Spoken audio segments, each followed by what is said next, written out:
Gimwatimo kar chak to nitie containers kata gik monego tigo wating'o go chak kata onego wakete chak. To ibiro yudo ni magi gik ma ibiro yudo ni gina kaka aluminium kata stainless steel.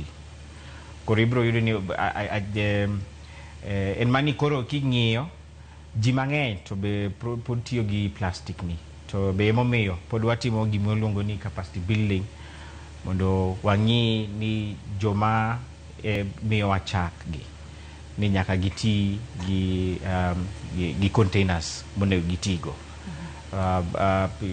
Kar plastic kanyo watemo kar nyalowa mondo wa reduce kata waduoke piny.